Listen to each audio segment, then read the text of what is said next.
ભરૂચના અંકલેશ્વરમાં ભાજપ ભગવો લહેરાયો છે। ગડખોલ જિલ્લા પંચાયત અને દીવા અને બોરભાઠા બેઠક પર અંકલેશ્વર તાલુકા પંચાયત ભવન ખાતે ઉમેદવારી પરત ખેંચવાના અંતિમ દિવસે રાજકીય ફેરફાર નોંધાયો છે। જિલ્લા પંચાયત બેઠક પર જયેશભાઈ આહિર સામેના ઉમેદવારો ફોર્મ પરત ખેંચતા બિનહરીફ જીત થઈ છે, ત્યારે આપના ભાવિકાબેન પટેલ અને કોંગ્રેસના અતુલ પટેલ ઉમેદવારી પરત ખેંચી છે। તાલુકા પંચાયતની દીવા 2 અને બોરભાઠા દીવા 3 બેઠક પર પણ બિનહરીફ જીત થઈ છે। વિવેકકુમાર ભરડીવાલા, ચેતનાબેન પટેલ અને અલ્પાબેન પટેલ બિનહરીફ જાહેર થયા છે। સમર્થકોમાં આનંદનો માહોલ છે। ફટાકડા ફોડી ઉજવણી કરી હતી, એકબીજાને મીઠાઈ ખવડાવી શુભેચ્છાઓ પાઠવી હતી।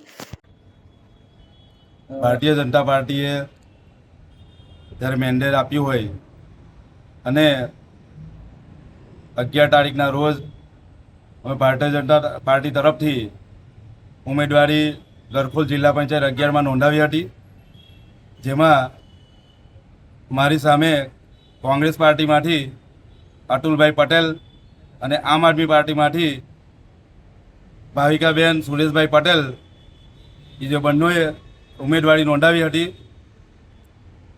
અત્યારનો જે માહોલ છે એ માહોલ જોતાં જ્યારે ભારતીય જનતા પાર્ટીએ વિકાસના અનેક કામો કર્યા છે અને આખા ગુજરાતમાં જ્યારે ખબર છે કે ભગવો લહેરાવાનો હોય તો બંને પાર્ટીના જે ઉમેદવારો છે એમને પહેલેથી જ મેદાનમાં આવતા પહેલાં જ કરારી હાર સ્વીકારી છે અને બંને ઉમેદવારોએ પોતાની ઉમેદવારી પરત લઈ લીધી છે।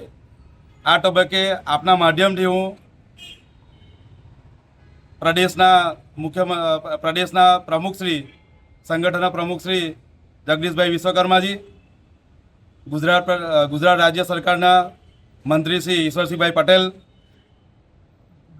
જિલ્લા પ્રમુખ શ્રી પ્રકાશભાઈ મોદી, મનસુખભાઈ તથા એમની ટીમનો તમામનો હું આ તબક્કે આભાર માનું છું। સાથે સાથે મારા મત વિસ્તારમાં આવતા તમામ લોકોનો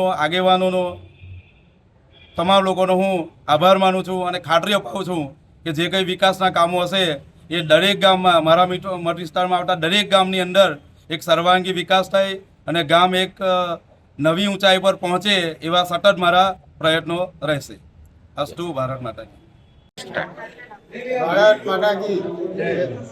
આજરોજ બોરભાઠા તાલુકા પંચાયત, દીવા 1 તાલુકા પંચાયત, દીવા 3 તાલુકા પંચાયત અને ગડખોલ જિલ્લા પંચાયત આ બિનહરીફ થઈ છે। જે ભારતીય જનતા પાર્ટીના વિકાસને જોઈને સામેના ઉમેદવારો ગડખોલ જિલ્લા પંચાયત અને દીવા 3ના કોંગ્રેસના ઉમેદવાર જેમણે વિકાસને